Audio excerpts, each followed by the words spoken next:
In today's episode of the Accidental Podcast, I interview Mollie Marrocco, a brand messaging strategist and business coach. And she shares her journey from being an accidental CEO, just like a lot of us, to helping entrepreneurs find their unique brand voice. She emphasizes the importance of mindset shift and realizing oneself as a business owner. And Molly also provides some insights on translating complex creative ideas into some more compelling content and how to avoid a lot of the pitfalls when you're defining your brand strategy.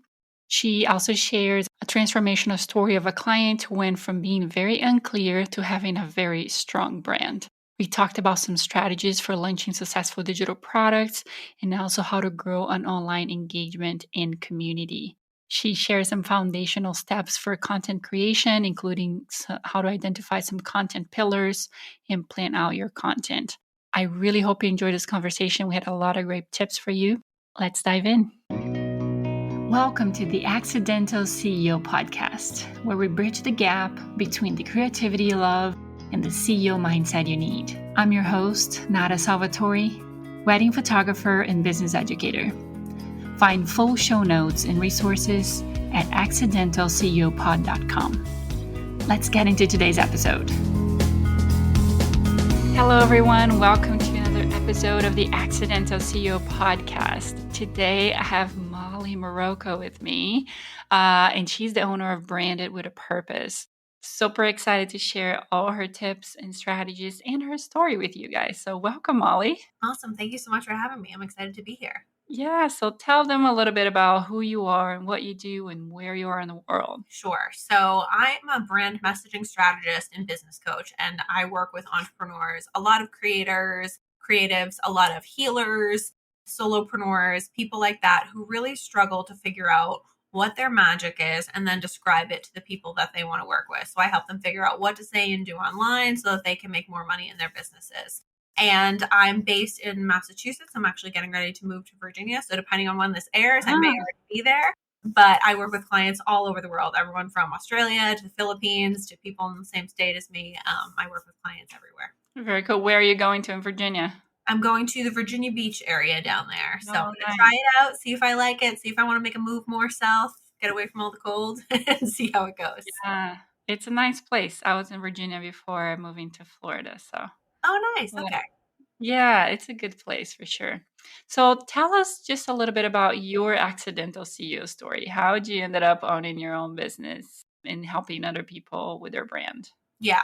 So I grew up and kind of had parents who had like normal jobs. My dad was a computer guy. My mom was a nurse. And so there were no entrepreneurs even in my world, so to speak. So I didn't even think of being a business owner as an option. Like I didn't think that was really available to me. I just didn't know enough about it. And then I got married, and my ex-husband came from an entire family of entrepreneurs. And I watched him and helped him build his businesses and just was a part of that and got to see it firsthand. And then I was kind of figuring out what I wanted to be when I grew up and, had gotten some jobs, but it just wasn't anything that I loved. And I had started nannying in the meantime, just so that I could support myself in, my early 20s. And I thought like, okay, I really want to be a wedding planner. I've always wanted to be a wedding planner. That's totally what I want to do. So I was like, I'm going to try to be a wedding planner. But then there was this other side of me that thought, okay, but you should probably have like a real job, like a normal job that, is going to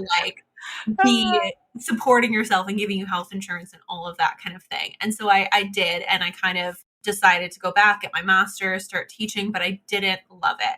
And so I started a wedding blog on the side, which then kind of forayed into my first client as a wedding planner. And so I started doing that. But the interesting thing was in my brain, for some reason, I didn't equate being a wedding planner to being a business owner. So even though I had a business, I didn't think of myself as a CEO. I didn't think of myself as a business owner. And I think a lot of people, especially solopreneurs, you don't always look at it like it's a business. You're like, I am a blank, whatever that is, but you don't say, I am a business owner. And so I think that mindset shift, especially for people in those roles, is really, really important. And kind of once I shifted my mindset around that of like, no, this is my business and that's what I am, it did open me up. But I always thought it was so interesting how I had these blocks in my mind around like being a CEO or being a business owner, all of that. It was separate from the thing that I do. And I think as entrepreneurs, we have to realize that those are actually one and the same. And when we step into all of that, I think that's when,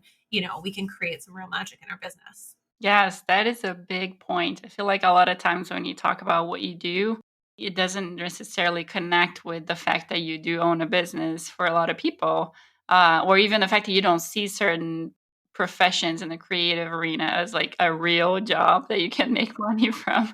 And we're using quotation marks here, guys, as we speak, because we do agree with you. There are all real jobs that can very much sustain you and your family. So I feel like that's a big mindset shift and realization that people go through on the beginning of owning their job, their businesses. So, in an online world that is definitely saturated with a lot of similar sounding voices and messages, right? When you're trying to stand out, how do you help your clients find and fine tune their unique brand voice? That's a great question. So I feel like what ends up happening is that a lot of people will look at what someone else is saying and they will kind of copy that and they'll say like, okay, well, if this is what's working for this person over here, like that's what I obviously need to be saying. And what ends up happening is that like you become a poor man's version of someone else. What you really need to do is dial down for yourself. And this is what I help my clients do. I create what I call a messaging blueprint, which essentially is just a document that outlines really like who your client is, what they're struggling with, how you help them overcome that, the transformation that you create so that you have something that you can look at and basically use as a filter for all of your messaging, whether it's your emails, your social media posts, your website. You want to make sure you're talking about the same thing on each one of those platforms and really dialing down into like what are the answers to those questions on, a very simple level, because what ends up happening, we're either too specific and then we're kind of like leaving out a lot of what we do, or we're too broad and then we're not actually capturing it. And so finding that balance is really what I help my clients do. And when they do that, it's so fun. Like it's awesome in these sessions when we kind of like hit it. Like they'll say something, they'll be like, there it is. That's the thing. Like that is your message. That's what you need to be talking about. And can almost like feel it energetically when you're like, oh my gosh. So, just really nailing down what that is. And even if I have two wedding planners or I have two therapists or whatever, whoever I'm working with, your message ends up being different because it's kind of like one of those choose your own adventure games where, on one side of things, you're saying, okay, so my client is struggling with this problem. Well, your problem and somebody else's problem are going to be different. Then how is that problem making you feel? The feeling that it may bring up is different. And then how you're going about solving that problem and why, you are the person that can solve it and the experience that you bring into things. All of those things make it different. So while you're doing the same thing, it's your ability to convey each one of those small aspects and details in your messaging that makes your message sound different from someone else's. So a lot of the creatives really struggle with translating their vision into a very clear message. Tell us just a little bit more about the process of taking those complex creative ideas and turning them into a little bit more of a compelling content for your clients. Yeah. So I think what ends up happening again is like we want to say that we can do all of the things for people. Like we want to be like, I can help you, do this or do that. And like the things that we're talking about, the examples that we're giving are either A, things that we have no control over. So I have wedding people on my mind right now. So we'll go with that example. But like for a wedding planner, they'll say something like, I'll help make this the best day of your life. Yes, but you as a wedding planner can't necessarily control that. So it's like you have to make sure that the thing that you're saying that you can do for someone is actually something within your control and you've dialed it down to that one specific thing. Saying, I can make your wedding look like it came out of Vogue magazine. That's something you can control. Like that's something you can do. So it's getting really specific. And then you have to know like what your ideal client wants because some people will be like, I don't care if my wedding's in Vogue magazine. I just want to like have the best celebration with my friends and family. And so you see where those different things can come into play. And even if the whole rest of your message is the same, but what someone wants are those two different things, the messages will be completely different because of that. So it's really just kind of dialing that down. And again, getting down to that one specific thing, because I think a lot of people end up saying, well, I know you want a Vogue worthy wedding, but you want it to be an amazing celebration and you want there to be like, love and laughter all night. And so we're talking about too many things. And what I help people do is I say, okay, so if you want those three things, how can we talk about them as if they're one thing? So, how could we say, we want to help you create a celebration that will live in your memory forever? Like, you want to make sure that you're taking those three things that you're saying your client wants and finding what the common thread is in a way to describe that back to them. Yeah. Do you feel like a lot of people struggle with verbalizing that kind of stuff? Yeah, and I feel like what happens in these sessions that I do with clients is I'm like, okay, I in my brain am listening for the thing. Like I'm going to ask you a question and I want you to just tell me everything. Don't censor yourself, don't try to make it sound perfect. I just want you to talk. And then in my brain, I'm listening for in my like marketing brain like, okay, that's ultimately what they want. And people will talk and talk and talk and then they'll be like, okay, I think that's it. And then I'll take in my brain what they just said and wrap it into a sentence and say, so you want X, Y, and Z? And they're like, yeah. But it took them 5 minutes to say that. So, that's the struggle that a lot of people have is kind of taking all of the thoughts in their brains, especially if they're creative, and like boiling it down into like the essence of what they're saying for each one of those things. And that's my magic. Yeah, I think it's a struggle for most people in general to kind of verbalize what they want, what they're looking for, what they're aiming for. So thank goodness for people like you who can kind of take it all that and package it in a pretty way for us to present it back to our clients. That's great. So in your experience, what are some of the most common like pitfalls that creatives face when they're trying to define their brand message and how do you help them navigate those challenges? Yeah, like I said, I think one of the things is really just figuring out what they want to say and just having it be really succinct and really concise and really, on point for them. I think that's like one of the biggest mistakes. I think something else that people do, obviously there is the looking at what someone else is doing and trying to make that be their message. That's a big one. Also, people don't take the time to really figure out like what their message is for them, and they're kind of just like flying by the seat of their pants, and then they're hoping that it all sounds good at the end versus coming up with a strategy prior to saying anything and then using that to inform the rest of what they're saying. Because when you do that, then you know that you're saying the right stuff that will get people to want to buy from you. Otherwise, you're kind of like hoping and praying that somewhere along the lines you said enough of the things that people need to hear to make them be like, oh, that's the person that I want to work with. I think another mistake that people make is that they'll talk too much about themselves, especially newer entrepreneurs. They're kind of like, I'm amazing because, I can help you do X, Y, and Z. Or like a company will focus on all the things that they are doing, but they're not focused enough on their audience, what their audience is going through, where they're really struggling, and then positioning it in that way. Because people don't care, about you unless it impacts them in some way. Yes. Yeah, people we're all selfish beings, by nature. We want to know what can you do for me? How can you solve my problem? So it definitely needs to be part of your messaging when you are a service-based provider for sure.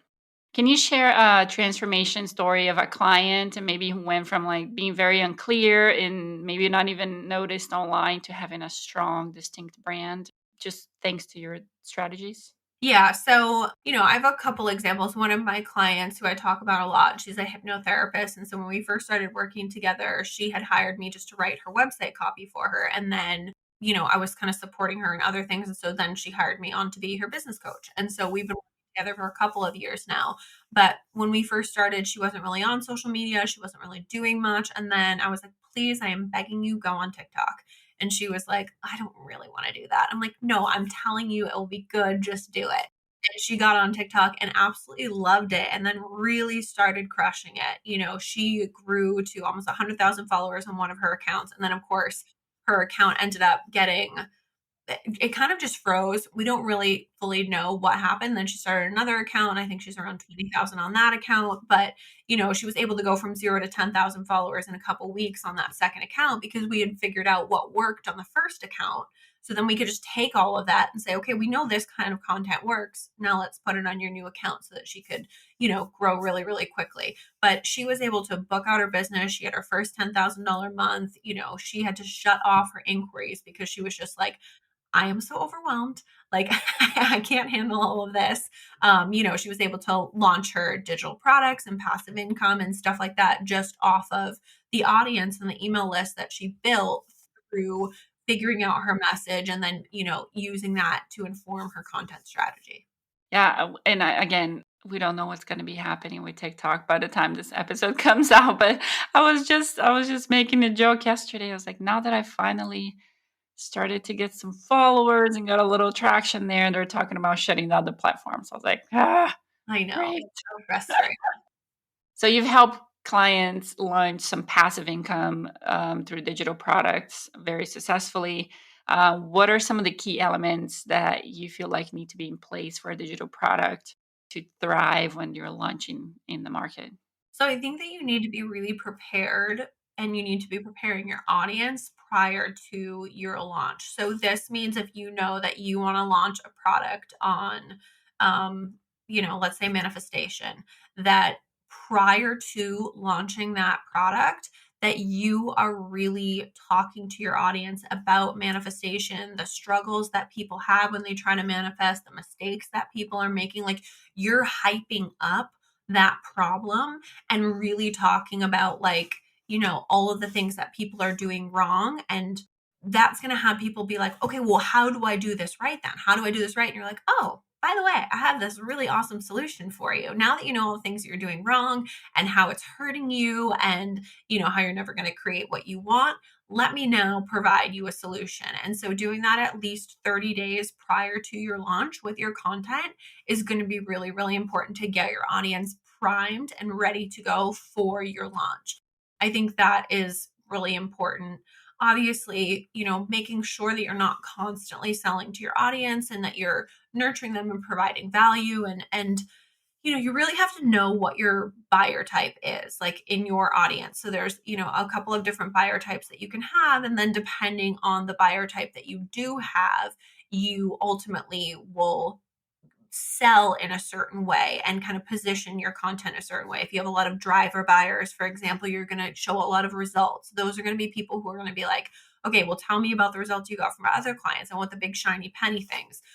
That's what's going to make them buy. If you have a lot of amiable buyers, for example, those buyers are going to be someone who are like, well, do I like you? If I'm working with you, like, do I know you? How do I feel about you? Do I feel connected to you? So they want to know that, that you're their friend and that they feel connected to you in some way. Because if they don't, they're not going to buy from you. And then you can have kind of like the more ethical buyers and they want to know, okay, so if I buy from you, like, are you out there doing good in the world? Like, how is, my investment with you ultimately going to, impact other people in a positive way? Like, are you someone that I can get behind? And then you can have a more analytical buyer who's like, okay, so I'm buying this manifestation course. What's in it? How much does it cost? What am I getting?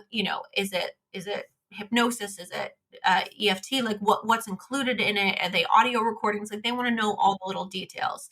And so, you could have a mix of buyers in your audience, but it's important to know what types of buyers you have because again, that's all going to inform your content strategy.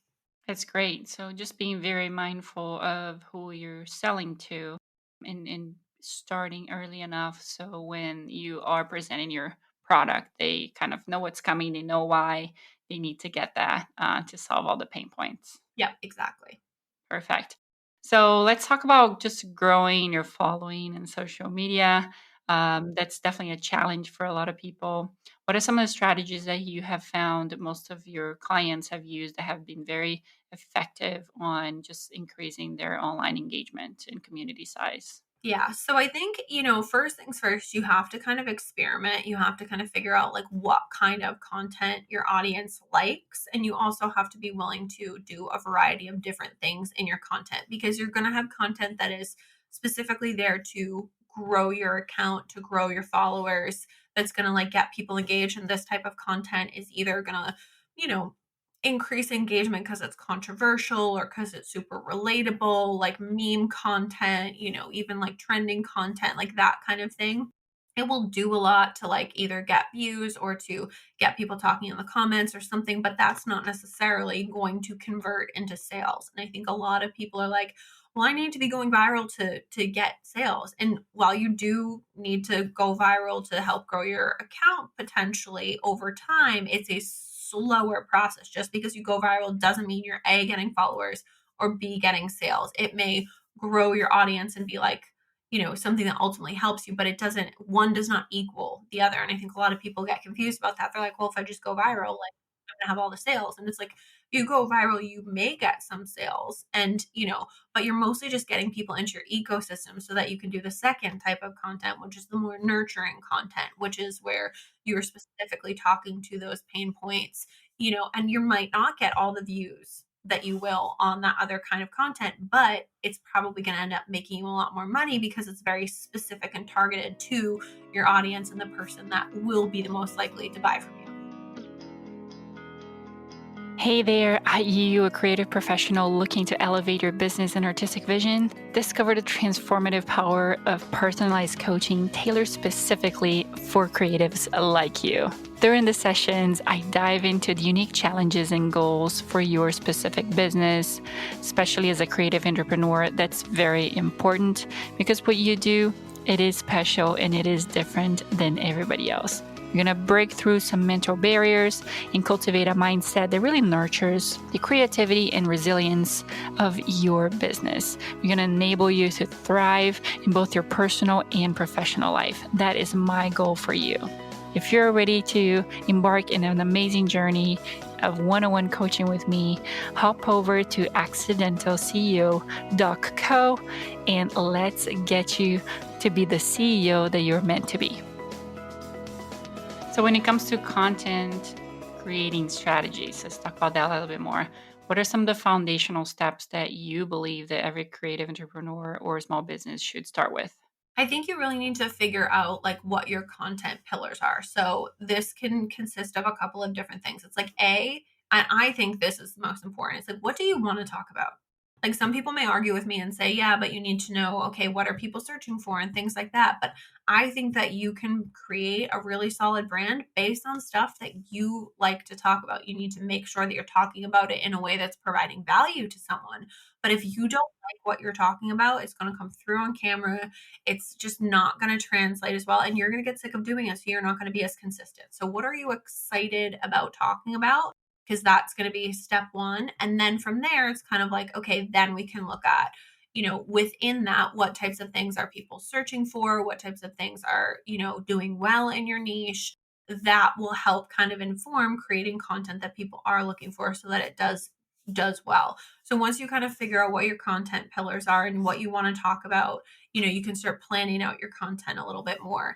And then you can kind of get into the nitty gritty of actually creating it. So, for me, this looks like I have one day where I script all of my content, I write all of my hooks, I make sure that I have my content structured in a proper way. And again, it depends on like what kind of, videos that you're doing. But like, let's say it's just a face to camera educational content. I need a solid hook.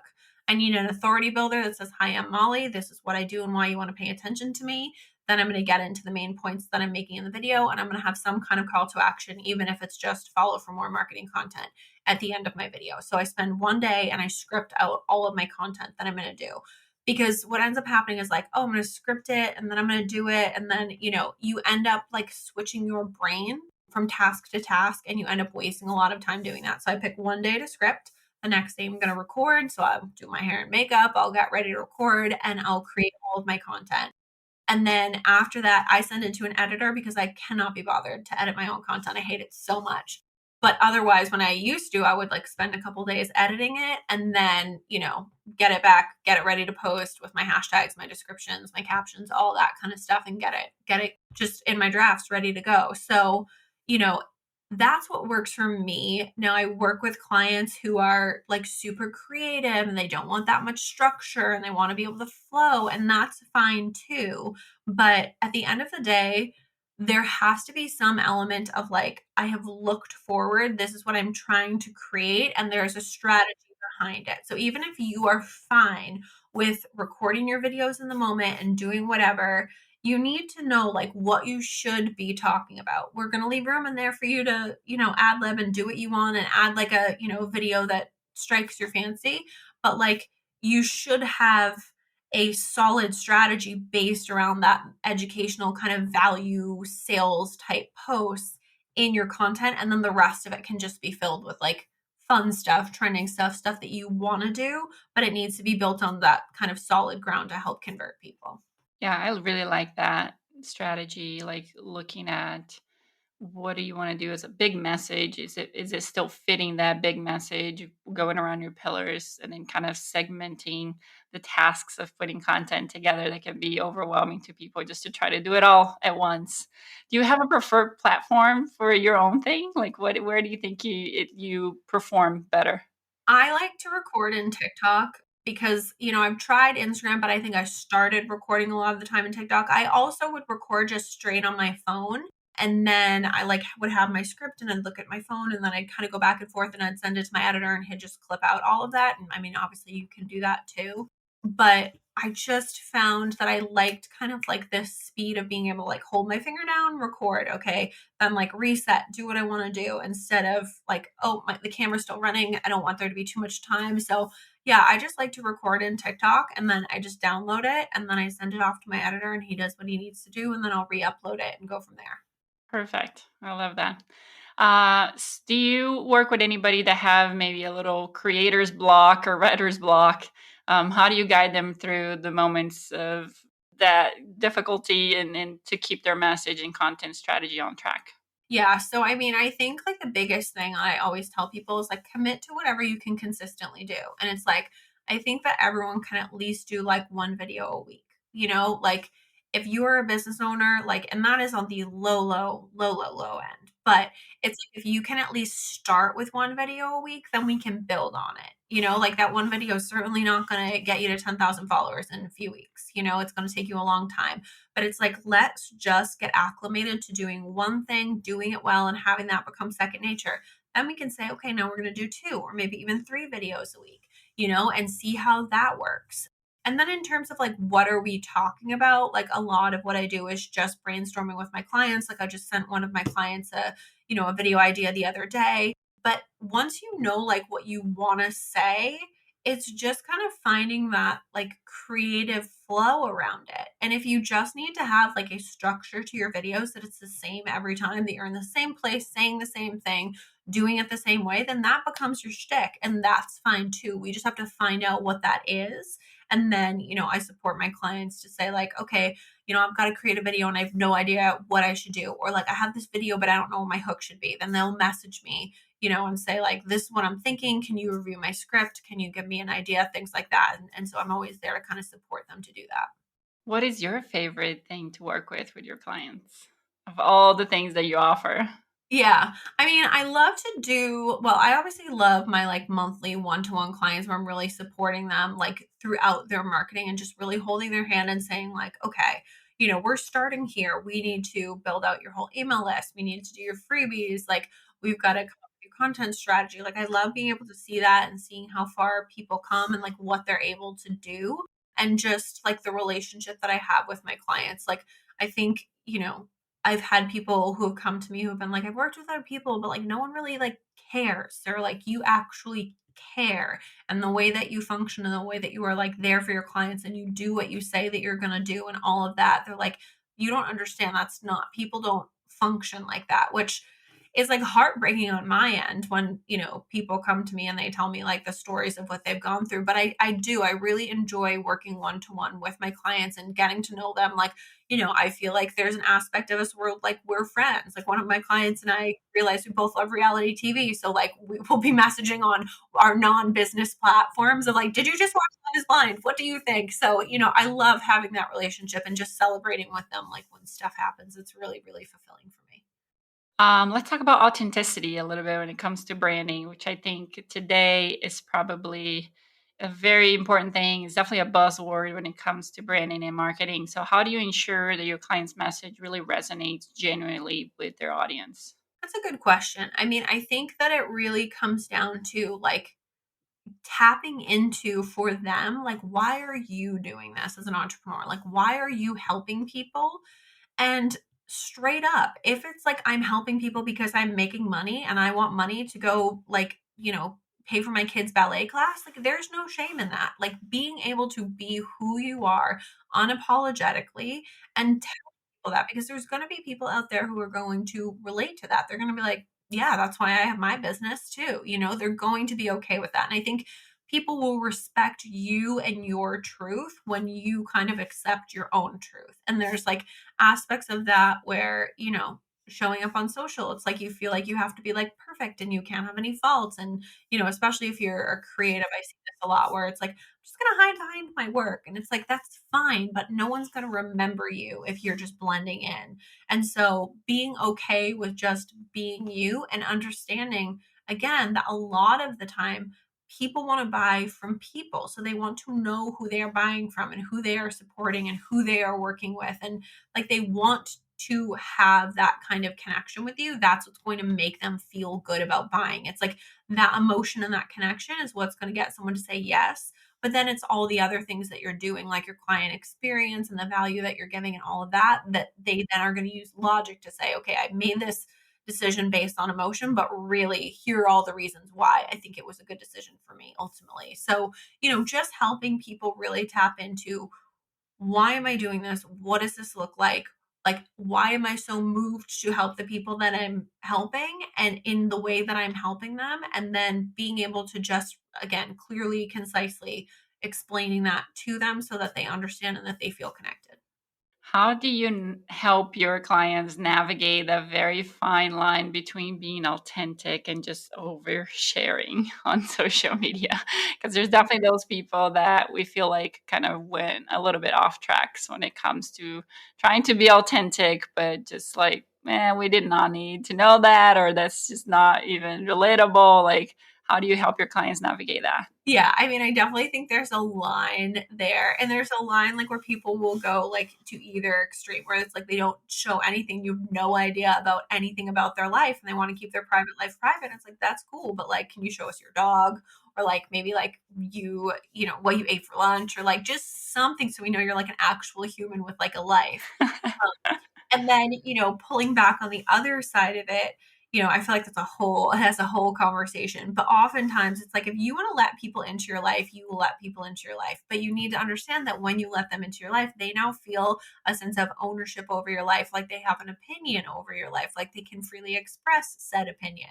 And so, you have to be mindful of like, sure, let people in, but don't be surprised when people then have very strong opinions. Like there was someone that I knew that wasn't a client. I was actually a client of theirs, and they would put their relationship out online. And then when that relationship ended, people would be like messaging, like, well, where did that person go? And why are they not showing up anymore? And you never told us what happened. And like, this person's like, you don't even understand how many DMs I'm getting from people being like, I need to know what happened in your relationship. And they're like, what? You don't even know me, dude. Like, and you feel like you're demanding answers of like what happened in my relationship just because I put it on social media. So, it's I will let anyone do what they feel that they need to do. I will advise them and give them my professional opinion and just say like, "Hey, I might not put that out in this way or I might not put that out in this moment because like we're still kind of like in like the crap of it. Like let's maybe if it's like a bad thing that's happening, like let's give some space to that and be able to talk about it,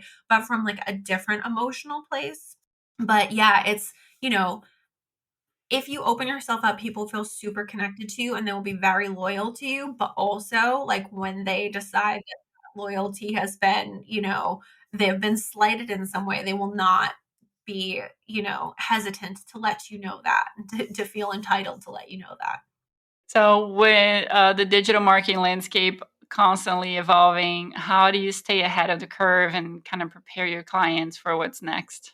Yeah, that's another good question. So I think, if you are like creating your own lane and you have your own kind of like way of showing up on social and you kind of stick to that, there's an element there where you don't have to feel like you're constantly chasing like the next best thing. You can certainly add stuff into your strategy. You can, experiment with different things, but like when you know who you are and how you want to show up and you are your brand and you're comfortable with this, it's kind of like what's the next evolution of you? And we all know like business and personal life, as much as we may want to separate them, they impact each other. So it's like if you're evolving in your business or you're evolving in your personal life, that's going to affect your business and you will start kind of evolving the same way with your brand, with your content, with what you're doing. There's that part coupled with, okay, well, this is what's actually effective in marketing based on the algorithm or based on, something that we see is working, like trending sounds. Now they're saying that those aren't working as well. And, we need more like longer face to camera content because that's what's doing better or that's what TikTok is promoting. And so it's just this mix of like, here's who I am and how I want to show up and how it feels natural for me to show up. Plus, here's what's actually happening that, we're seeing on social media. So obviously, like I'm paying attention to that for my clients and then saying, why don't you add in something like this? Or why don't you try that? But I think that I would caution people to constantly be like chasing that shiny penny or like the next best thing because oftentimes it like feels really chaotic and confusing for your audience if you're like, this is what I'm doing. No, this is what I'm doing. And I think we all struggle with that sometimes. But again, there's the aspect of knowing who you are, how you want to show up, and then combining that with here's what we're seeing is working now. And let's see how we can infuse that into our strategy just to stay cutting edge and top of mind. Tell us a little bit about all the services that you offer. If you can list at least the main things that you work with people with. Yeah, awesome. So I basically help people in a coaching capacity. I also do take on copywriting jobs occasionally, mostly website copy and things like that. But primarily, I work with people in a coaching capacity. So this can look like everything from just a 1 hour session with someone to help them figure out that messaging blueprint that we talked about earlier, or it can be a multi-month, coaching package with people 3 or 6 months. I also offer a VIP day for someone who's like, hey, okay, I need a strategy but I'm going to go implement it myself. So we work together for 3 hours. We sit down and we come up with that strategy for their social media, for their marketing in general, and just really work through all of their online presence. And then they're like, okay, these are the things I should be focused on. These are the things that I can try and implement. And then they can go take that and actually put it into practice. But for the people who are like, I'm going to need you to hold my hand, that's someone who's going to do, month to month coaching with me and we're going to create that strategy for them and then every other week we're going to sit down, we're going to meet, we're going to keep building it out and then in between it's like I said, messaging me on Messenger and saying like, look at this script, can you review my email sequence, can you edit this, can you help me with that, so they have that support to actually do it because I think there are some people who are gritty and will take a strategy and will go and implement it. But there's a lot of people who think they will and then it will just sit in their Google Drive collecting dust. And they really do need the accountability of someone saying, like, these are the goals that we set at the beginning of our time together. If we want to accomplish them, these are the tasks that you need to be focused on. So by this date, let's do that. And I think, having someone there that you can ask questions to and that you've got to show up to your next meeting with something done, it makes a massive difference, because I think some of us are really good and really internally driven and know what we need to do and we'll get it done, but most of us are not. And That's so, right. just having that support I think can be really helpful. It's been a total game changer for my clients. That's great. So I've had this question that I've been asking everybody on the show that I didn't prep you for. So there's a little curveball for you. I like it. In this journey of going from an accidental CEO to a purposeful leader and business owner, there's definitely failure. So, can you share with us maybe a failure that became a good lesson learned for you? Yeah. So, I mean, obviously, like I've had so many, many, many failures as a business owner. And this is my second, third business. So, when I first started, like way back when I actually had a wedding planning business with a couple of friends, and then we just realized like that was not gonna be a thing that worked. But I like struggled to let that go. Like it was like when you have this impression of who you are going to be, and you're like, this is who I'm gonna be, like this is what, is supposed to happen for me, whatever, it's hard to change and pivot. And even when I left wedding planning a second time and was like, I'm not going to do this, it was like this identity crisis of like, was I a failure? Like, did this not work? Instead of like, this is just me pivoting my business to a new iteration and like becoming a new version of who I want to be. And so I think, always kind of staying on top of your mindset and like also understanding, and I've done a couple videos on this, that when something goes wrong in your business the first time, you're like, oh my God, this is it. This is where it ends. See, everyone's going to find out I'm a fraud. I have no idea what I'm doing. My business is going to fail and I'm going to die. Like, you're convinced of that. And then the second time it happens, you're like, oh God, okay, I got through this last time, but like, I still don't know. Maybe this is the time. And then you get through it. And then the third time it happens, you're like, I got it. And you get through it. And so I think if you can keep that mindset in business that you're going to fail and things are going to happen and you're going to get through them as long as you keep going, then every time it happens, it's not a big deal. And then your brain starts to say, okay, I have all this evidence and proof over here that stuff is going to go wrong and I'm going to be okay. So maybe I don't need to freak out every single time something goes wrong. And you start to kind of like build that resilience and just keep going. And you just realize it's part of the process. Yeah, that's great. Mollie, tell everybody where they can find you if they want to utilize your services and work with you. Awesome. So I'm branded with a purpose on Instagram and TikTok, or it's brandedwithapurpose.com.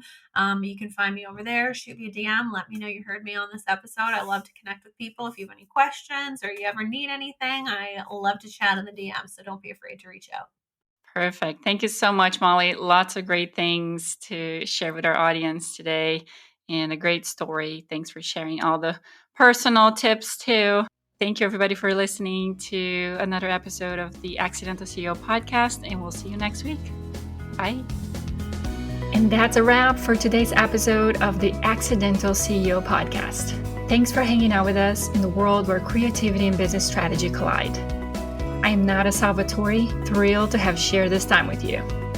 Remember, every episode is a step closer to mastering the art of being an accidental CEO. So don't miss out.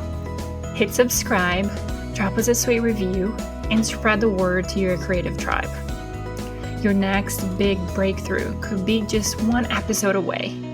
Join us next time for more insights, laughs, and actionable tips. Keep pushing boundaries, dreaming big, and embracing the beautiful chaos of entrepreneurship. Here's to make magic happen in your business and beyond.